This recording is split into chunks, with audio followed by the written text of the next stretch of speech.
유전자 키 41번 예지의 길. 41번 유전자 키의 변형의 길은 판타지에서 발산으로 옮겨갑니다. 그리고 그것은 예지의 길입니다.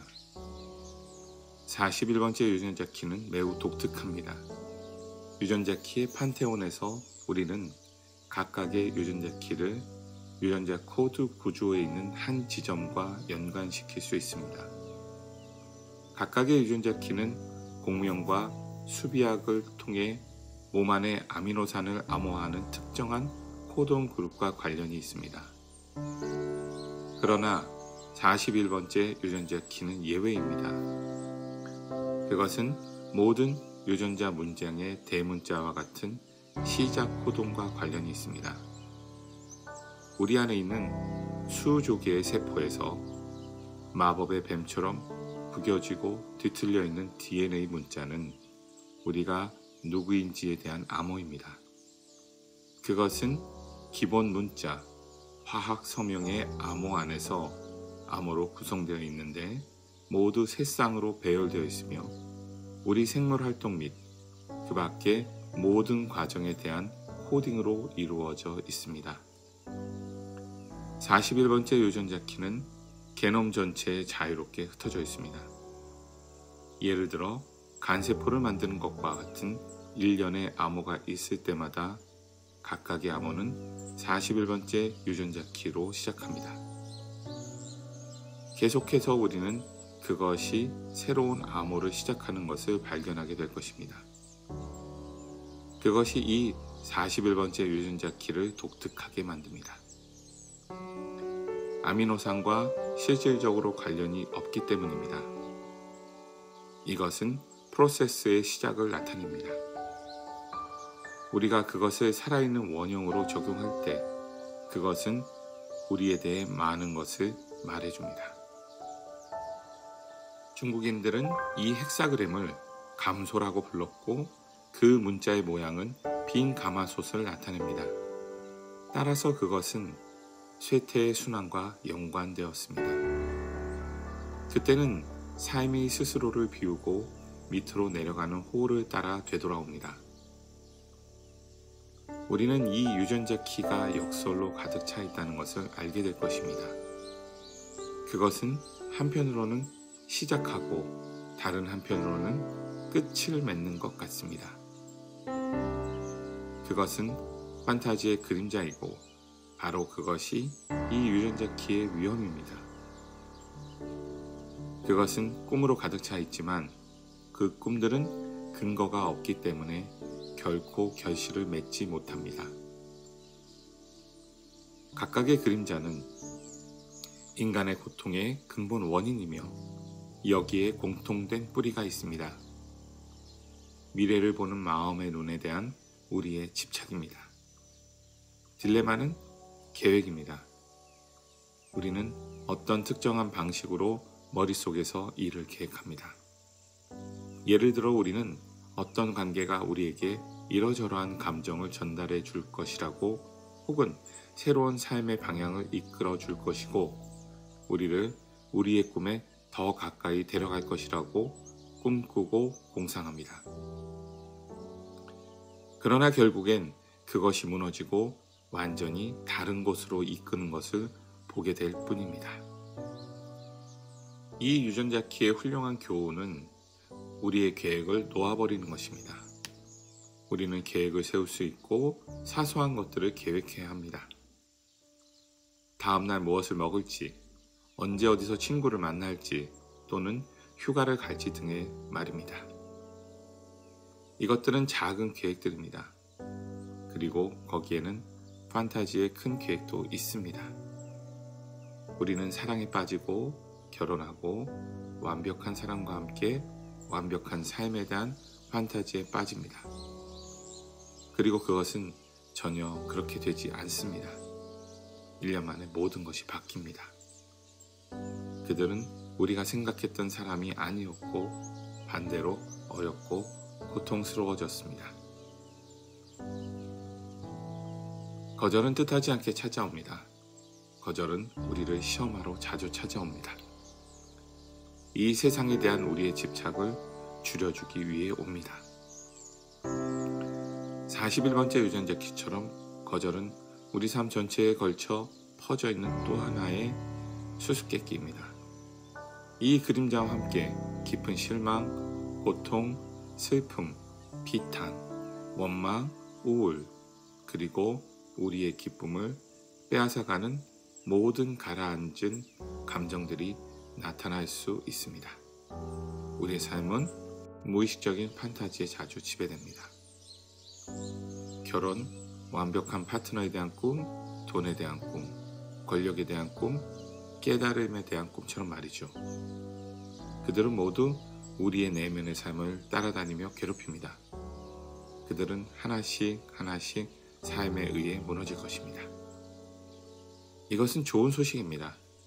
우리가 이 유전자 키에 더 깊이 들어가면 알게 될 것입니다.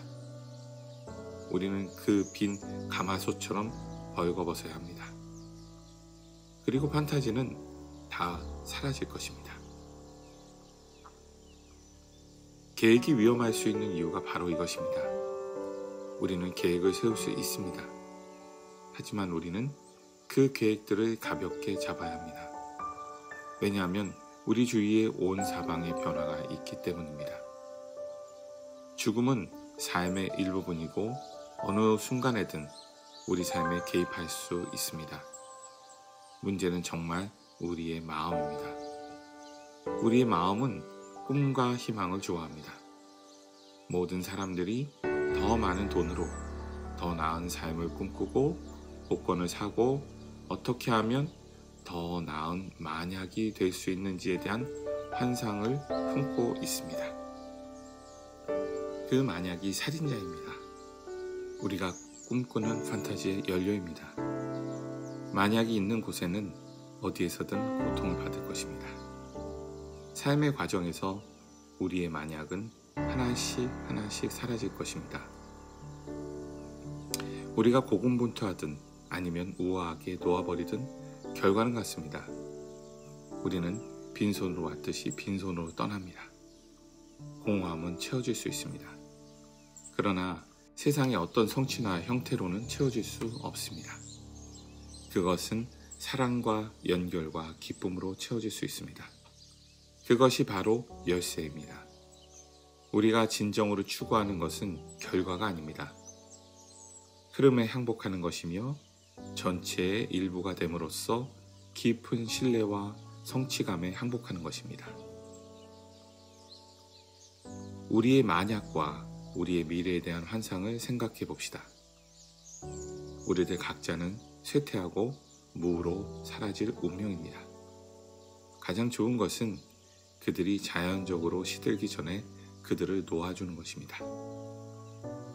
우리는 내면의 삶을 다시 다듬어 우리가 가진 계획들이 훨씬 더 가볍게 유지되도록 해야 합니다. 그것들은 단순히 우리의 길을 따라 우리를 이끌어주는 표지판이거나 지나가는 소나기일 뿐입니다. 우리가 꿈꿨던 대로 일어나지 않는다면 그것도 괜찮습니다. 그것들은 우리 영혼의 충동입니다. 우리가 길을 볼 수 있게 우리가 미리 던져두는 작은 불빛들입니다. 저는 우리가 우리의 판타지 목록을 만들고 우리가 실망에 대비하는 방법을 확인해 볼 것을 권합니다. 비록 우리의 환상이 성취되더라도 우리는 충족되지 않을 것입니다. 왜냐하면 그 자리에 또 다른 환상이 생겨날 것이기 때문입니다. 이 유전자 키는 우리의 마음이 우리에게 하는 속임수를 꿰뚫어 보는 것입니다. 환상은 결코 나쁜 것이 아닙니다. 사실 우리는 그것을 우리에게 유리하게 사용할 수 있습니다. 그것은 게임을 통해서 보는 것일 뿐입니다.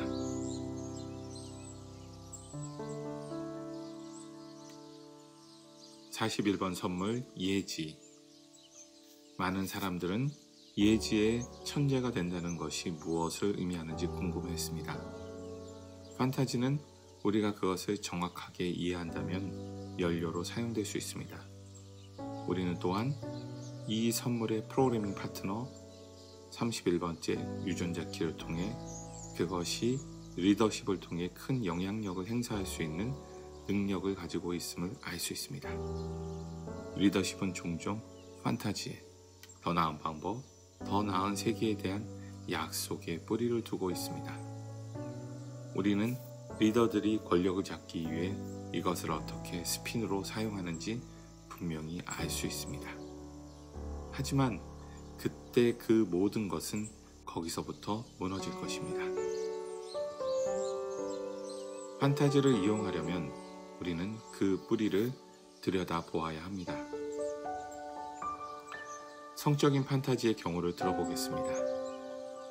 비록 그것이 약간 논란이 되긴 하지만 그것은 또한 매우 흔한 일입니다. 성적 판타지는 어떤 특정한 경험, 즉 우리를 일상으로부터 멀어지게 하는 경험을 꿈꿉니다. 더 깊이 들여다볼 때 그것은 사실 좀 더 초월적인 경험에 대한 갈망입니다. 그 핵심에서 보면 그것은 현재의 고통에서 벗어나 오르가즘적인 느낌을 자극하려는 소망입니다. 판타지가 어떤 형태를 취하든 간에 그것은 정말로 사랑에 대한 아픔입니다. 채워지거나 비워지는 열망, 연결되고 합쳐지고 싶은 열망입니다. 만약 우리가 그것을 정말로 안다면 우리의 성적 판타지는 우리 안에서 일어날 수 있습니다. 이것은 낮은 센터에 고정될 필요가 없습니다. 그것은 우리 내부의 더 높은 센터를 비옥하게 할 수 있습니다. 이것이 땅의 에너지를 위로 끌어올리는 진정한 탄트라입니다. 그것은 전혀 잘못된 것이 없습니다. 그것은 그들 밑에 무엇이 있는지 보는 것입니다. 우리는 우리가 갖고 있는 모든 종류의 판타지를 가지고 이것을 할 수 있습니다. 우리는 우리 안에 모든 꿈을 가지고 이것을 할 수 있습니다. 우리는 그것을 깊이 들여다볼 수 있고 그것의 더 높은 갈망을 드러낼 수 있습니다. 우리는 그것의 에너지를 우리의 의식을 고양시키고 우리의 주파수를 높이고 우리의 가슴과 연결시키는 데 사용할 수 있습니다. 이런 의미에서 예지의 선물은 연금술적인 유전자 키입니다. 판타지는 탈출구가 될 수도 있고 연금술이 될 수도 있습니다. 이것은 어떤 에너지가 진정으로 가고 싶어하는 곳을 예상하는 선물입니다. 그것은 또한 에너지가 다른 사람 안에서 어디로 가는지를 예상한다는 뜻이기도 합니다. 우리는 그들의 판타지, 그들의 꿈이 정말로 어디로 향하고 있는지 알 수 있을까요? 만약 우리가 우리 자신의 뿌리를 발견했다면 우리는 다른 사람들 안에서 그것을 볼 수 있을 것입니다. 이것은 우리가 그들이 고통을 넘어서 움직일 수 있도록 도울 수 있다는 것을 의미합니다. 그림자 주파수는 우리를 계속 고통에 머물게 하는 피드백 루프를 통해 표시됩니다. 우리는 특정한 행동 패턴에 갇혀서 같은 행동을 계속합니다. 예지는 탈출할 시간과 장소를 보고 느낍니다. 따라서 그것은 완전히 새로운 경험과 완전히 새로운 순환을 사람들에게 제공할 수 있습니다. 제가 이 유전자 키로 한 묵상 중 하나는 스스로에게 이런 질문을 던지는 것입니다. 우리 인간은 진정으로 무엇을 계속 창조할 수 있는가? 우리가 건설하는 모든 것은 썩게 되어 있습니다. 건물들이 무너지고 법과 규칙이 무너지고 제국이 무너집니다. 심지어 예술과 음악마저도 시간이 지나면 사라지게 됩니다. 얼마 후 저는 마지막으로 오래 지속되는 두 가지를 생각해냈습니다. 아이들과 이야기입니다. 이 두 가지가 눈에 띄었습니다. 우리는 항상 아이들을 만들어낼 것이고 그들은 그 과정을 계속해서 그들 자신의 아이들을 만들어낼 것입니다. 이야기는 이상하게도 시간이 흘러 지속됩니다. 이야기가 전달되는 방식은 노래나 시일 수도 있지만 진정으로 지속되는 것은 그 내용입니다.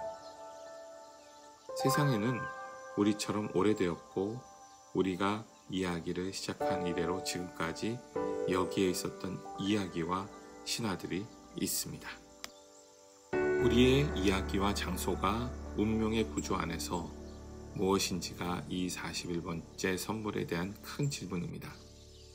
그것은 어떤 매개체를 통해서든 이야기를 표현하는 방식을 알고 있으며 이야기가 어디에서 왔는지 그리고 그 중요성이 무엇인지 알고 있습니다. 이야기는 논리적인 뇌를 우회해서 우리의 핵심으로 바로 들어갑니다. 어렸을 때 우리가 가장 먼저 배우는 것이 바로 그것입니다. 노인이 된 우리 자신의 이야기는 아마 가장 마지막에 생각하게 되겠죠? 이야기는 총체적이고 초월적입니다. 그들은 벽과 경계와 분열을 부숴버립니다. 그들은 심지어 언어를 초월합니다. 만약 우리가 41번째 유전자 키를 가지고 있거나 그것에 이끌린다면 우리는 우리 삶 속에서 이야기의 힘을 고려할 수 있습니다. 그리고 우리가 무엇을 하든 그것을 그 일에 엮을 수 있는 방법을 찾을 수 있습니다. 그것은 우리의 세계 전체와 다른 사람들의 세계를 재탄생시키고 풍요롭게 할 것입니다. 이야기는 모두 예지에 관한 것입니다. 그것이 그들이 존재하는 이유입니다. 우리는 어린이일 때나 어른일 때나 이야기를 듣는 것을 좋아합니다. 왜냐하면 우리는 결말이 어떻게 될지 알고 있기 때문입니다. 실제로 여러 가지 형태로 떠도는 이야기는 단 하나밖에 없습니다. 인간 진화에 관한 이야기입니다. 이야기를 꿰뚫어 보고 앞으로 무슨 일이 일어날지 예지하는 사람들이 있습니다. 우리 가운데에는 그런 사람들이 늘 있었고 그들은 우리의 현자와 예언자가 되었습니다. 그들은 삶을 단순하게 삽니다. 다른 사람들보다 우리 개개인의 삶의 결과에 덜 집착합니다. 그들은 비록 자기들이 알고 있는 것을 우리와 공유하지는 않을 수도 있지만 그 순간에 대한 그들의 사랑을 공유하며 단순히 각본의 일부가 되는 것에 기쁨을 공유합니다. 이들이 41번째 선물을 가진 사람들입니다.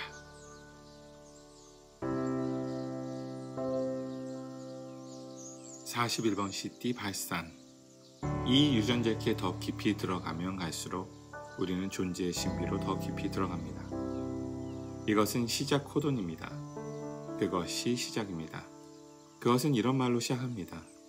옛날의 모든 이야기가 시작되었을 때. 발산이라고 하는 이 아름다운 단어는 근원으로부터 나오는 것을 암시합니다. 시작으로 되돌아가려면 발산되는 것을 따라가야 합니다. 우리의 삶은 정말로 하나의 여행입니다.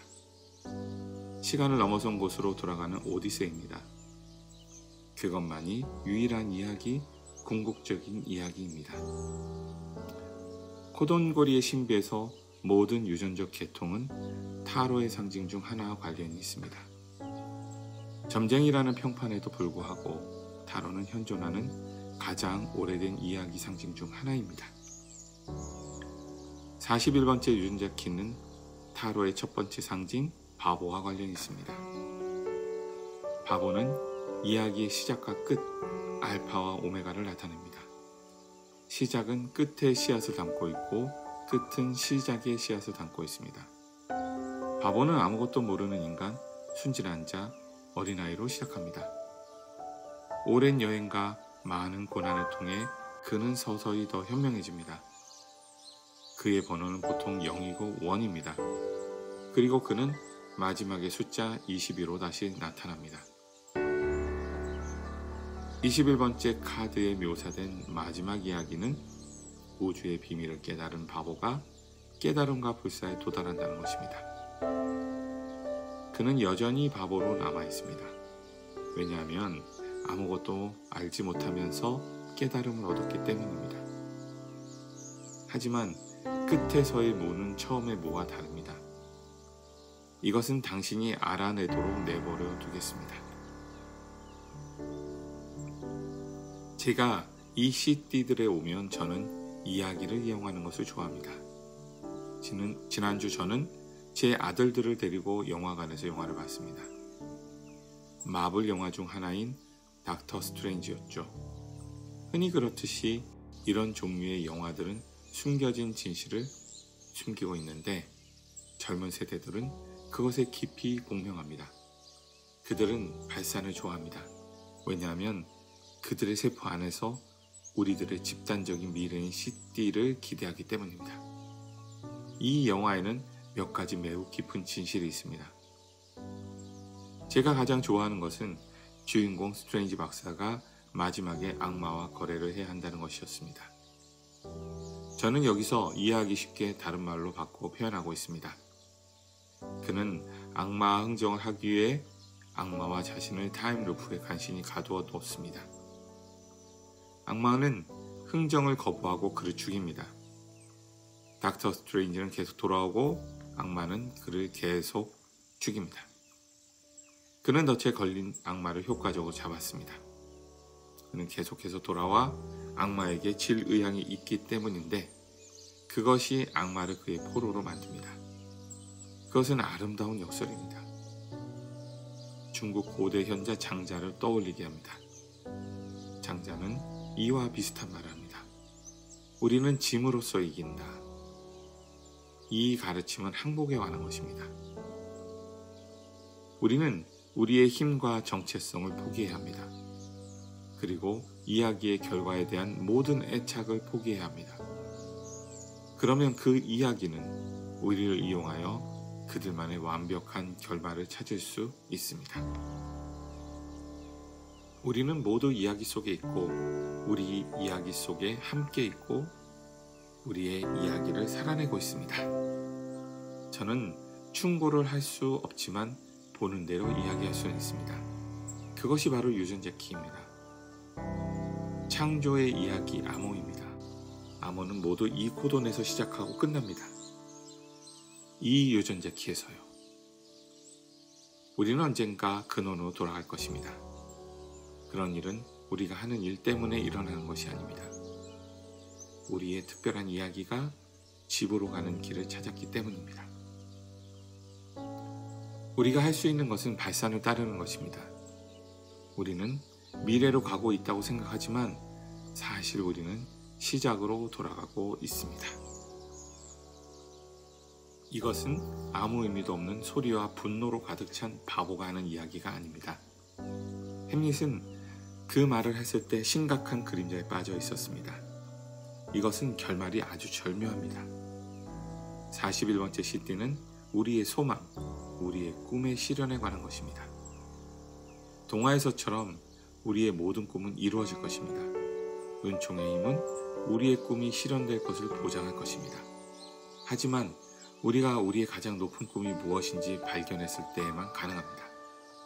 더 높은 것을 꿈꾸는 것이나 고통으로부터 탈출하는 것처럼 우리가 시작한 모든 판타지는 근원과 발산과 우리의 불사를 추구하는 충동입니다. 우리가 아는 한 가장 오래된 이야기 중 하나는 길가메시의 서사시입니다. 이 이야기에는 주인공 길가메시가 만나는 흥미로운 캐릭터가 있습니다. 그는 대홍수에서 살아남은 생존자로 알려져 있습니다. 그는 가족과 함께 홍수로부터 살아남은 유일한 인간이고 불사를 인정받았습니다. 길가메시는 우리 신화에 나오는 많은 주인공이 그러하듯이 이 비밀을 얻는 방법을 필사적으로 알고 싶어 하지만 그의 카르마는 그것을 허용하지 않습니다. 그래서 이 이야기에는 다른 연대, 또 다른 시대로부터 온 존재가 있습니다. 그리고 그는 우리가 초기에는 불사였다는 사실을 증언합니다. 홍수에 대한 개념은 아주 많은 신화에서도 보편적입니다. 과학자들과 지질학자들은 일부 지역에 한정된 홍수를 찾지만 아마도 그것은 신화적인 전 세계적인 홍수, 모든 인간을 전멸시킨 홍수를 말하고 있다는 것을 깨닫지 못할 것입니다. 남은 것은 생존하고 있는 유일한 것, 바로 이야기입니다. 언젠가 우리는 불사의 본성으로 돌아갈 것입니다. 우리는 인류 진화의 마지막에 다다를 것입니다. 그날 이야기는 끝날 것입니다. 시간이 지나면 더 이상 아무 이야기도 없게 되고 이야기가 없으면 아이들도 없습니다. 그 둘은 함께 옵니다. 우리는 우리 스스로 어린아이가 되는 것을 허락할 수 있고 이것이 잘 끝날 것임을 기억할 수 있습니다. 그렇게 보이지 않는다면 그것은 우리가 아직 진행 중인 드라마 속의 일부분이기 때문입니다. 사람들은 무대로 들어왔다가 무대를 떠납니다. 삶과 죽음은 드라마의 일부입니다. 하지만 언젠가는 우리의 꿈이 실현될 것이고 우리가 사랑했던 모든 것들이 우리의 가슴 속에서 합쳐질 것입니다. 우리는 결코 죽은 적이 없었고 아무도 죽은 적이 없다는 것을 깨닫게 될 것입니다. 그것은 모두 가장 멋진 꿈이었습니다. 그리고 가장 큰 역설은 우리가 처음부터 잠들지 않았더라면 우리는 그 꿈조차 듣지 못했을 것이라는 점입니다.